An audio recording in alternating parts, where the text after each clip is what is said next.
문재인 대통령이 이번 정부 첫 대변인으로 박수현 전 의원을 임명을 했는데 영상을 보시면 누군지 아실 겁니다. 과거의 영상을 보고 시작하겠습니다.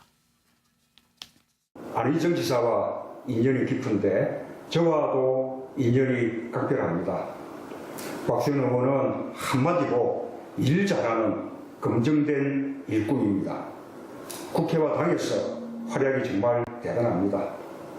원내대변인 2번, 당대변인, 또 당대표 비서실장, 비대위 대표 비서실장까지 초선이라고 믿기 어려울 정도로 중책을 맡아왔습니다.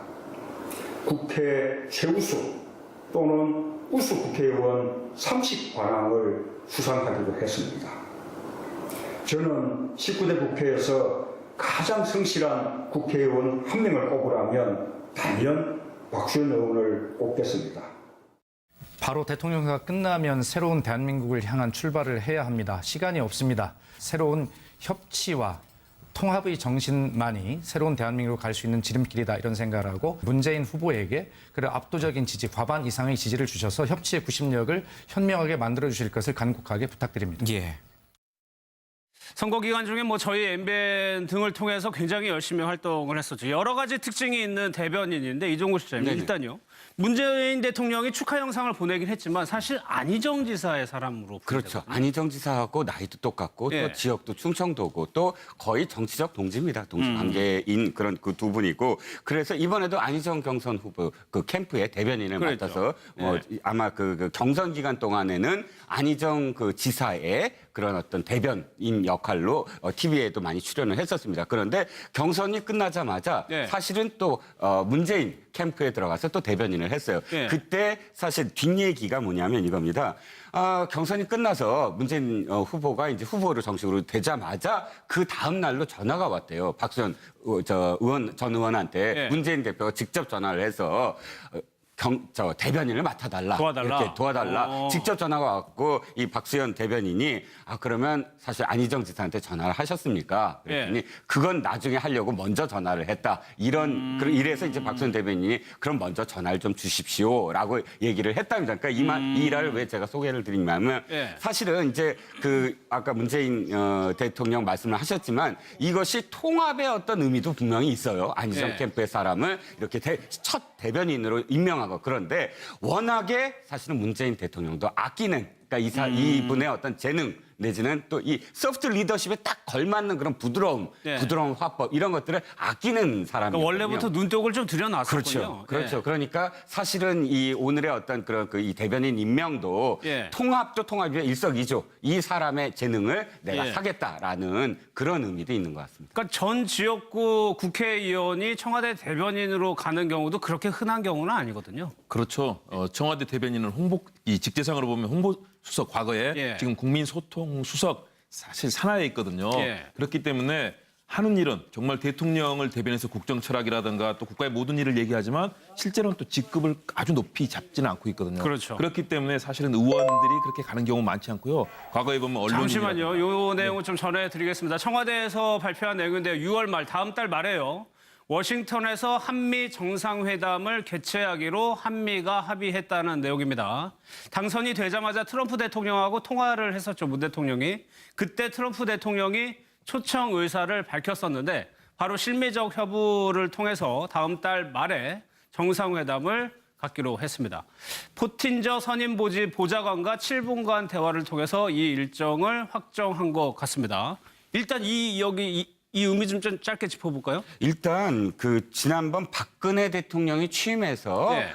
미국을 방문한 시기가 3월입니다. 그때는 이제 12월에 임명됐고 인수위 시절이 있고 네. 그만큼 이제 이 많은 어떤 시간이 있었지만 이번에는 대통령 취임하자마자 6월 말이면 거의 2개월 만에 지금 그러네요. 결정한 것이거든요. 그거는 지금 14일 날 있었던 지대지 탄도미사일 관련해서 그러니까 간의 어떤 위협이 굉장히 가시화되고 있다. 더 이상 늦춰서는 안 된다. 예. 시기적으로는 굉장히 지금 사실 빠른 시기거든요. 그간의 어떤 한미 간의 어떤 관계라든지 이런 것을 봤을 때는 상당히 빠르게 합의를 했고 이 합의는 곧 한반도의 어떤 위중함 그리고 예. 빨리 한미 동맹과 관련해서 양국 대통령, 신임 대통령 간의 인식이 일치를 봐야 된다라는 예. 양국 역시 그런 점에서 상당한 의견 조율이 있었지 않았나 하는 예. 것이 의미를 부여할 수 있겠습니다. 뭐 선거운동 기간 중에 말이 많았지만 역시나 첫 방문국은 미국이 되는 겁니다. 그렇습니다. 지금 한미 관계가 정말로 중요하지 않습니까? 그런데 트럼프 대통령이 취임한 이후에 과거에 예. 미국의 핵심적인 전략적은 중동과 유럽, 사실 한반도가 상위 이 전략적은 아니었습니다. 그런데 북한 문제를 초기부터 트럼프 대통령이 거론하는 등 예. 사실은 한반도를 둘러싼 지정학적인 의미 그리고 중국의 존재 이런 부분들이 사실은 미국 행정부에게는 상당히 큰 앞으로 해결해야 될 중요한 지점이라고 보고 더군다나 과거에 박근혜 전 대통령 같은 보수 정부가 아니라 이제 진보 성향의 정부가 들었었지 않습니까? 예. 빠르게 한국과 미국 정부의 그런 전략적인 목표라든가 또는 아시아에서의 그런 미국의 지정학적인 전략들을 사실은 일치시켜야 될 필요성이 있기 때문에 예. 트럼프 대통령이 초기에 지금 상당히 탄핵 목소리까지 나오는 등 위기지 않습니까? 빠르게 미국 내에서도 그런 전략적인 흐름을 잡아야 되고 한미 정상회담을 통해서 아시아에 대한 그런 전략도 조정하는 그러면서 한미 동맹도 중시하는 그런 다양한 전략적인 포석을 가지고 예. 서로 또 우리도 마찬가지거든요. 한미가 다 서두른 것 같아요. 그럼요. 한미 예. 간의 동맹은 정말로 중요한 문제이기 때문에 한미 간의 그런 입장이 잘 맞았다라고 보여집니다. 예. 저희가 박수현 대변인 얘기하다가 그랬는데 그 박수현 대변인 손 변호사님이 이혼한 경력이 있는데 이거를 본인이 감춘 것이 아니고 오히려 알렸단 말이에요, 대중들에게. 아마도 과거에 그렇게 예. 과거사까지 얘기를 하면서 절실하게 당의 어떤 화합을 이끌어내고자 노력했던 모습들 때문에 이번에 예. 그 대변인으로 발탁하는데 또 원동력이 되지 않았을까 싶은데요. 2015년 9월입니다. 그때 문재인 대통령이 당 대표 시절에 워낙 많은 내용을 겪지 않았습니까? 친문, 비문, 친노 이렇게 주류 세력과 비주류 세력 간의 어떤 여러 가지 갈등 상황에서 초선의원의 절절한 호소라고 사실 신문 타이틀이 나왔을 정도로 그때 나와서 내가 뭐 2번의 징역까지 갈 정도로 어려움에 처해서 가정까지 아내까지 나를 떠나간 상황이었는데 뭐 주류 비주류 친문 비문 이게 뭐가 중요하냐 우리 당 화합하자 내가 지금 당에 손해배상을 청구하고 싶을 정도이다 빨리 당 내용을 빨리 화합하고 갈등을 겪어서 우리 좀 당 재정비하자 이런 호소를 한 적이 호소하는 있었거든요. 내용이었군요. 예. 그러면서 자기의 이혼이라든가 아내가 떠나간 내용을 또 절절하게 얘기하다 보니까 사실 예. 그 얘기를 들었던 많은 의원들이 조금 그 어느 정도 설득된 측면들도 있고 예. 그런 어떤 절절한 호소와 당을 사랑하는 모습 우리 당이 어떻게든 재건이 돼서 국민들한테 신뢰를 받아야 된다 그런 여러 가지 호소를 한 전략이 있어서 예. 많은 사람들이 그 모습을 보고 아 진정성이 있다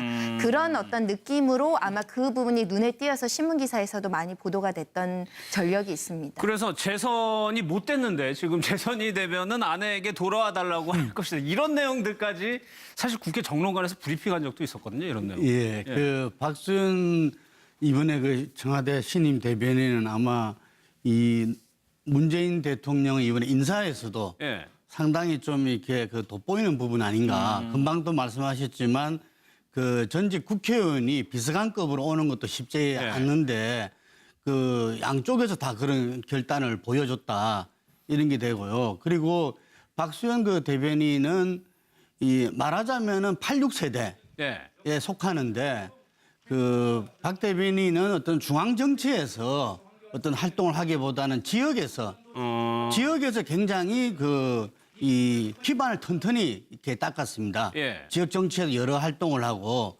그래서 이 충청도 공주라는 데에서도 민주당 후보가 한 번도 당선된 적이 없어요. 국회의원에. 최초로 당선이 됐었고 예. 지난번에 아마 그 20대 총선에서는 지역구 조정의 가장 피해자다. 그랬죠. 예, 부여 청량하고 이렇게 선거구가 합해지면서 예.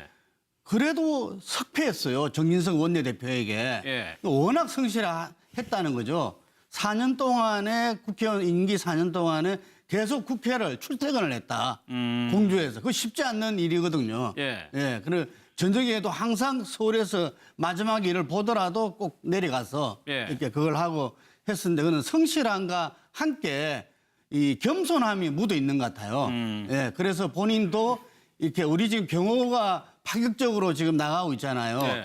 이 낮은 경우, 열린 경우, 친절한 경우로 자기도 따뜻한 대변인, 열린 대변인, 이 낮은 대변인으로 하겠다.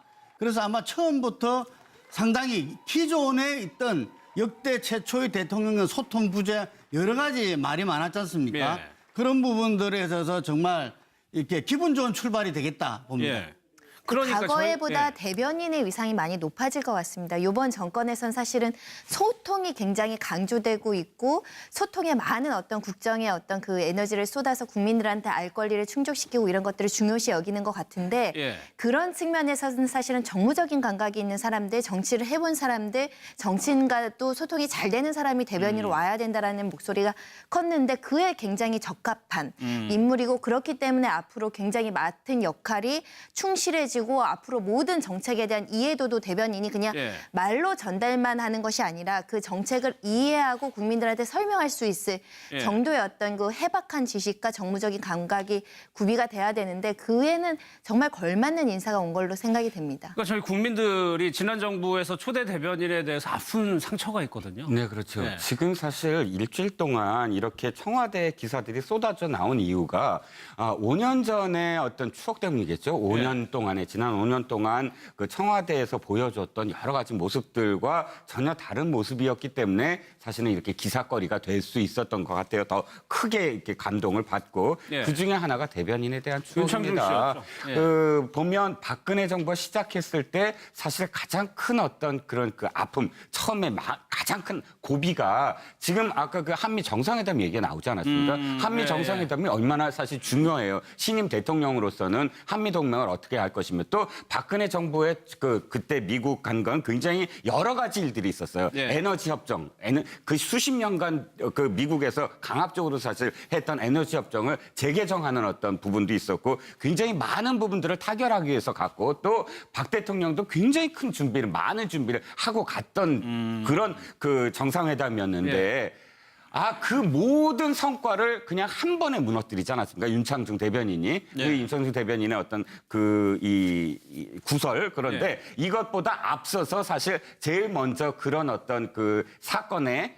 그 단초, 그러니까 이런 것들이 시작될 수 있었겠구나 하고 보여준 것이 밀봉 인사였습니다. 그랬죠. 지금 또다시 대비되는 게 바로 문재인 대통령이 직접 나서서 수석 비서관들을 이런 사람들을 했어 하고 이제 보여줬는데 당시에는 지금 영상이 봉투. 좌측에 나오죠. 저렇게 노란 봉투에다가 뭐 테이프로 붙였습니까? 아무튼 밀봉을 해서 들고 왔었어요, 당시에. 예, 봉투를 해서 꺼내서 누구 어떤 수석의 누굽니다라고 이야기하고 그냥 끝내버렸어요. 그러니까 기자들이 계속 질문할 수밖에 없지 않겠습니까?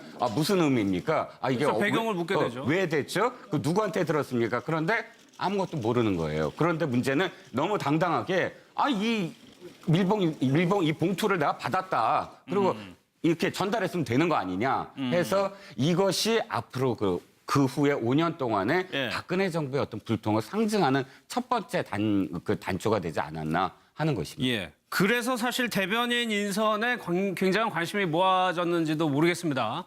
과거의 전임 정부의 대변인들 모습을 한번 모아봤습니다.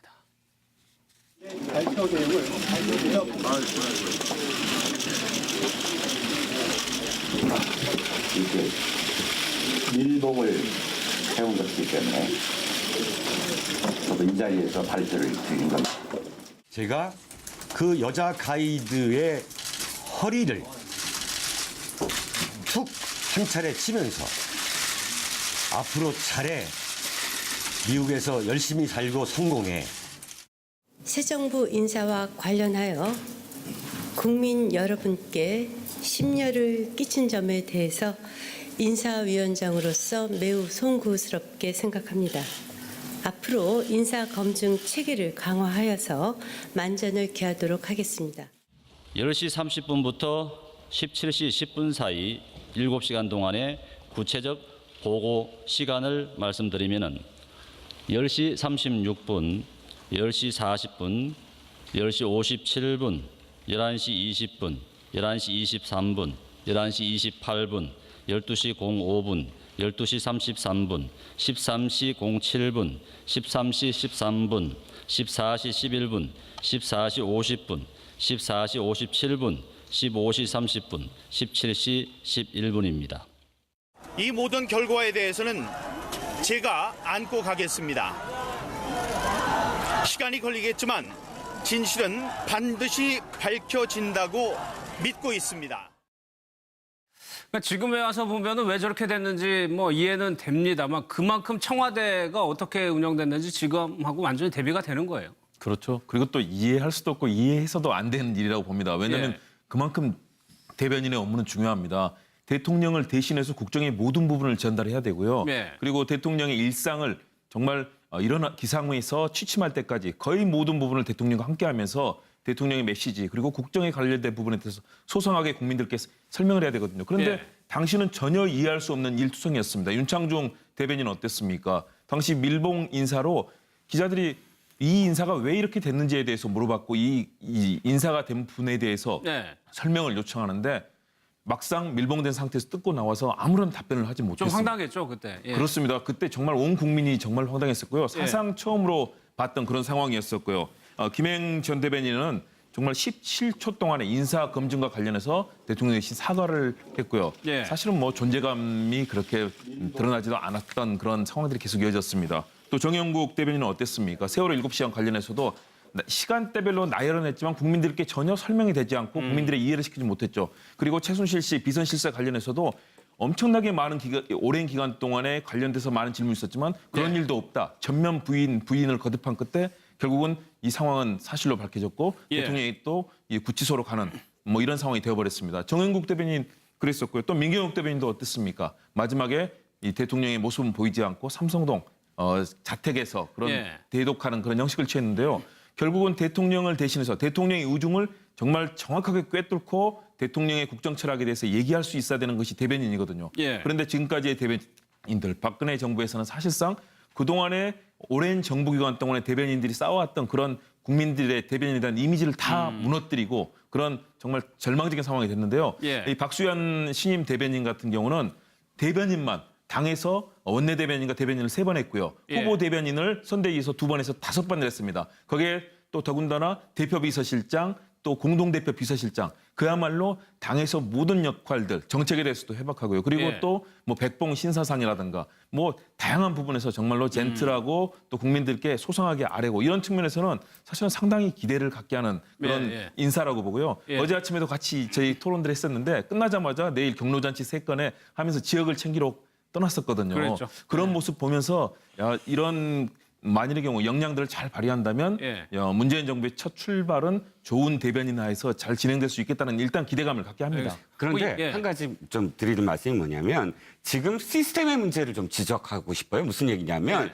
박근혜 대통령 시절에 대변인들의 역량이 없어서 이런 결과가 난 건 그렇죠. 아니거든요. 대통령이 곁을 안 주는데요. 그렇죠. 그러니까 지금 대변인들이 시스템을 만들어줘야 돼요. 대변인들이 그 백그라운드를 알 수 있게끔 해서 어떤 상황에도 안보 회의든 아니면 무슨 회의든 대변인들을 참석하게 하고 그 상황을 정확하게 파악하게 해서 대변인이 브리핑을 할 때 이거는 사실은 보도를 전제로 하든 비보도를 전제로 하든 이런 의미다라고 설명을 할 수 있게끔 해줘야 되는데 그런 시스템이 없다면 박수현 대변인이 아니라 어떤 사람이 와도 그냥 이렇게 지금 좀 전에 본 5사람처럼 이 브리핑을 읽기밖에 못하는 거거든요. 그러니까 박수현 대변인 능력은 있지만 더 중요한 건 청와대 시스템을 대변인이 설명할 수 있게끔 해주는 것. 그것이 가장 중요하다는 것입니다. 근데 대변인에 대한 인사 참사라고 할까요? 손 변호사님 그게 비단 전임 정부에만 있었던 게 아니에요. 참여정부에서도 똑같이 있었습니다. 그러니까 그 잦은 말실수는 결국은 국정을 운영하는 데 있어서 청와대에 대한 신뢰를 깎아먹는 예. 결론에 이르기 때문에 사실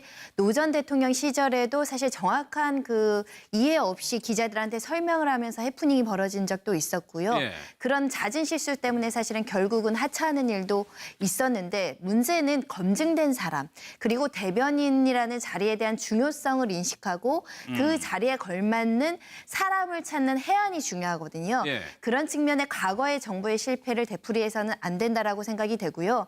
과거에 그런 잦은 실수가 있었기 때문에 요번에 대변인 자리를 고심하는 것도 굉장히 어려웠을 거라고 생각하고 제가 알기로는 굉장히 많은 사람들이 추천돼서 올라갔었고 하마평에 오른 다른 사람들이 있었음에도 불구하고 박수현 대변인이 된 것은 사실 박수현 대변인은 많은 언론 활동이나 대변인 활동을 통해서 이미 체화되고 익숙한 사람입니다. 실수하지 않을 가능성이 굉장히 높으신 분이라는 부분에 이제 낙점될 가능성이 가장 높았던 거 아닌가라는 생각도 들고요. 예전에 이제 송경희 그 청와대 대변인이 이제 한 번도 뵌 적이 없어서 다음에 말하겠다. 사실 굉장히 부적절한 그 대답이어서 이런 부분에 있어서 본인들이 사실은 이게 어느 정도는 학습되기도 하지만 본능적으로 사실 내가 어떻게 대응해야지 국민들한테 훨씬 더 좋은 평가를 받는지를 알아야 되거든요. 같은 실수는 되풀이되지 않았으면 좋겠습니다.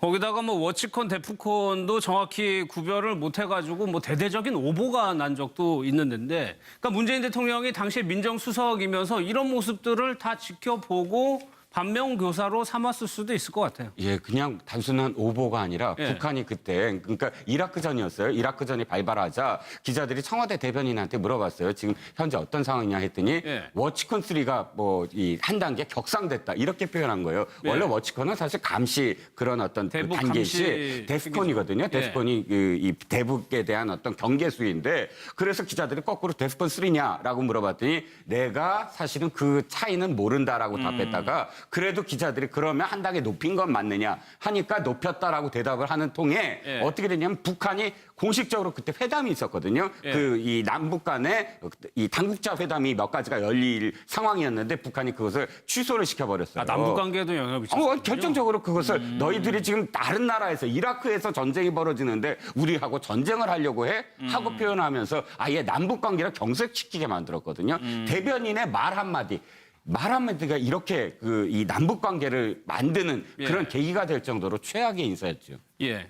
그러니까 윤창주 씨도 그렇고 송경희 전 대변인도 그렇고 이런 사례들을 겪으면서 어떻게 보면 좀 학습이 된 것도 아닌가라는 생각이 듭니다. 그래서 한미 정상회담을 개최하기로 한미가 합의했다는 내용입니다.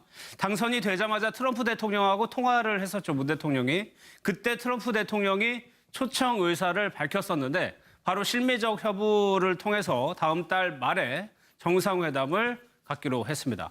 포틴저 선임 보좌관과 7분간 대화를 통해서 이 일정을 확정한 것 같습니다.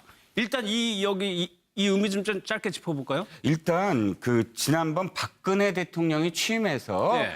미국을 방문한 시기가 3월입니다. 그때는 이제 12월에 임명됐고 인수위 시절이 있고 그만큼 이제 이 많은 어떤 시간이 있었지만 이번에는 대통령 취임하자마자 6월 말이면 거의 2개월 만에 지금 결정을 한 것이거든요. 그거는 지금 14일 날 있었던 지대지 탄도미사일 관련해서 그러니까 북한의 어떤 위협이 굉장히 가시화되고 있다. 더 이상 늦춰서는 안 된다. 시기적으로는 굉장히 지금 사실 빠른 시기거든요. 그간의 어떤 한미 간의 어떤 관계라든지 이런 것을 봤을 때는 상당히 빠르게 합의를 했고 이 합의는 곧 한반도의 어떤 위중함 그리고 빨리 한미 동맹과 관련해서 양국 대통령, 신임 대통령 간의 인식이 일치를 봐야 된다라는 양국 역시 그런 점에서 상당한 의견 조율이 있었지 않았나 하는 것이 의미를 부여할 수 있겠습니다. 뭐 선거운동 기간 중에 말이 많았지만 역시나 첫 방문국은 미국이 되는 겁니다. 그렇습니다. 지금 한미 관계가 정말로 중요하지 않습니까? 그런데 트럼프 대통령이 취임한 이후에 과거에 미국의 핵심적인 전략적은 중동과 유럽, 사실 한반도가 상위 이 전략적은 아니었습니다. 그런데 북한 문제를 초기부터 트럼프 대통령이 거론하는 등 사실은 한반도를 둘러싼 지정학적인 의미 그리고 중국의 존재 이런 부분들이 사실은 미국 행정부에게는 상당히 큰 앞으로 해결해야 될 하게 얘기하다 보니까 사실 그 얘기를 들었던 많은 의원들이 조금 그 어느 정도 설득된 측면들도 있고 그런 어떤 절절한 호소와 당을 사랑하는 모습, 우리 당이 어떻게든 재건이 돼서 국민들한테 신뢰를 받아야 된다 그런 여러 가지 호소를 한 전략이 있어서 많은 사람들이 그 모습을 보고 아 진정성이 있다 그런 어떤 느낌으로 아마 그 부분이 눈에 띄어서 신문 기사에서도 많이 보도가 됐던 전력이 있습니다. 그래서 재선이 못 됐는데 지금 재선이 되면은 아내에게 돌아와 달라고 할 것이다. 이런 내용들까지 사실 국회 정론관에서 브리핑한 적도 있었거든요. 이런 내용. 그 박수현 이번에 그 청와대 신임 대변인은 아마 이 문재인 대통령의 이번에 인사에서도 예. 상당히 좀 이렇게 그 돋보이는 부분 아닌가. 금방도 말씀하셨지만 그 전직 국회의원이 비서관급으로 오는 것도 쉽지 않는데 그 양쪽에서 다 그런 결단을 보여줬다. 이런 게 되고요. 그리고 박수현 그 대변인은 이 말하자면은 86세대에 예. 속하는데 그 박 대변인은 어떤 중앙 정치에서 어떤 활동을 하기보다는 지역에서 굉장히 이 기반을 튼튼히 이렇게 닦았습니다. 예. 지역 정치에서 여러 활동을 하고 그래서 이 충청도 공주라는 데에서도 민주당 후보가 한 번도 당선된 적이 없어요. 국회의원에. 최초로 당선이 됐었고 예. 지난번에 아마 그 20대 총선에서는 지역구 조정의 가장 피해자다. 그랬죠. 예, 부여 청량하고 이렇게 선거구가 합해지면서 예. 그래도 석패했어요. 정진석 원내대표에게. 예. 워낙 성실했다는 거죠. 4년 동안에 국회의원 임기 4년 동안에 계속 국회 어떤 대변인 역할로 TV에도 많이 출연을 했었습니다. 그런데 경선이 끝나자마자 예. 사실은 또 문재인 캠프에 들어가서 또 대변인을 했어요. 예. 그때 사실 뒷얘기가 뭐냐면 이겁니다. 경선이 끝나서 문재인 후보가 이제 후보로 정식으로 되자마자 그 다음 날로 전화가 왔대요. 박수현 전 의원한테 예. 문재인 대표가 직접 전화를 해서 대변인을 맡아달라. 도와달라. 이렇게 도와달라. 직접 전화가 왔고 이 박수현 대변인이 그러면 사실 안희정 지사한테 전화를 하셨습니까? 그랬더니 그건 나중에 하려고 먼저 전화를 했다. 이래서 이제 박수현 대변인이 그럼 먼저 전화를 좀 주십시오라고 얘기를 했답니다. 그러니까 이 일화를 왜 제가 소개를 드리냐면 사실은 이제 아까 문재인 대통령 말씀을 하셨지만 이것이 통합의 어떤 의미도 분명히 있어요. 안희정 캠프의 사람을 이렇게 첫 대변인으로 임명하고 그런데 워낙에 사실은 문재인 대통령도 아끼는 그러니까 이분의 어떤 재능 내지는 또 이 소프트 리더십에 딱 걸맞는 그런 부드러운 화법 이런 것들을 아끼는 사람이거든요. 그러니까 원래부터 눈독을 좀 들여놨었군요. 그렇죠. 그러니까 사실은 이 오늘의 어떤 그런 이 대변인 임명도 통합도 통합이면 일석이조 이 사람의 재능을 내가 사겠다라는 그런 의미도 있는 것 같습니다. 그러니까 전 지역구 국회의원이 청와대 대변인으로 가는 경우도 그렇게 흔한 경우는 아니거든요. 그렇죠. 청와대 대변인은 이 직제상으로 보면 홍보수석 과거에 지금 국민소통수석 사실 산하에 있거든요. 그렇기 때문에 하는 일은 정말 대통령을 대변해서 국정 철학이라든가 또 국가의 모든 일을 얘기하지만 실제로는 또 직급을 아주 높이 잡지는 않고 있거든요. 그렇죠. 그렇기 때문에 사실은 의원들이 그렇게 가는 경우 많지 않고요. 과거에 보면 언론인 잠시만요. 요 내용을 좀 전해드리겠습니다. 청와대에서 발표한 내용인데 6월 말 다음 달 말에요. 워싱턴에서 문재인 대통령이 이번 정부 첫 대변인으로 박수현 전 의원을 임명을 했는데 영상을 보시면 누군지 아실 겁니다. 과거의 영상을 보고 시작하겠습니다. 안희정 지사와 인연이 깊은데 저와도 인연이 각별합니다. 박수현 의원은 한마디로 일 잘하는 검증된 일꾼입니다. 국회와 당에서 활약이 정말 대단합니다. 원내 대변인 2번, 당 대변인, 또 당 대표 비서실장, 비대위 대표 비서실장까지 초선이라고 믿기 어려울 정도로 중책을 맡아왔습니다. 국회 최우수 또는 우수 국회의원 30관왕을 수상하기도 했습니다. 저는 19대 국회에서 가장 성실한 국회의원 한 명을 꼽으라면 단연 박수현 의원을 꼽겠습니다. 바로 대통령제가 끝나면 새로운 대한민국을 향한 출발을 해야 합니다. 시간이 없습니다. 새로운 협치와 통합의 정신만이 새로운 대한민국으로 갈 수 있는 지름길이다 이런 생각을 하고 문재인 후보에게 그런 압도적인 지지, 과반 이상의 지지를 주셔서 협치의 구심력을 현명하게 만들어주실 것을 간곡하게 부탁드립니다. 선거 기간 중에 저희 MBN 등을 통해서 굉장히 열심히 활동을 했었죠. 여러 가지 특징이 있는 대변인인데 이종구 시장님 일단요. 문재인 대통령이 축하 영상을 보내긴 했지만 사실 안희정 지사의 사람으로 그렇죠. 보내거든요. 안희정 지사하고 나이도 똑같고 또 지역도 충청도고 또 거의 정치적 동지입니다. 동지 관계인 그런 그 두 분이고 그래서 이번에도 안희정 경선 후보 그 캠프의 대변인을 맡아서 아마 그 경선 기간 동안에는 안희정 그 지사의 그런 중요한 지점이라고 보고 더군다나 과거에 박근혜 전 대통령 같은 보수 정부가 아니라 이제 진보 성향의 정부가 들었었지 않습니까? 예. 빠르게 한국과 미국 정부의 그런 전략적인 목표라든가 또는 아시아에서의 그런 미국의 지정학적인 전략들을 사실은 일치시켜야 될 필요성이 있기 때문에 예. 트럼프 대통령이 초기에 지금 상당히 탄핵 목소리까지 나오는 등 위기지 않습니까? 빠르게 미국 내에서도 그런 전략적인 흐름을 잡아야 되고 한미 정상회담을 통해서 아시아에 대한 그런 전략도 조정하는 그러면서 한미 동맹도 중시하는 그런 다양한 전략적인 포석을 가지고 예. 서로 또 우리도 마찬가지거든요. 한미가 다 서두른 것 같아요. 그럼요. 한미 예. 간의 동맹은 정말로 중요한 문제이기 때문에 한미 간의 그런 입장이 잘 맞았다라고 보여집니다. 예. 저희가 박수현 대변인 얘기하다가 그랬는데 그 박수현 대변인 손 변호사님이 이혼한 경력이 있는데 이거를 본인이 감춘 것이 아니고 오히려 알렸단 말이에요, 대중들에게. 아마도 과거에 그렇게 예. 과거사까지 얘기를 하면서 절실하게 당의 어떤 화합을 이끌어내고자 노력했던 모습들 때문에 이번에 예. 그 대변인으로 발탁하는데 또 원동력이 되지 않았을까 싶은데요.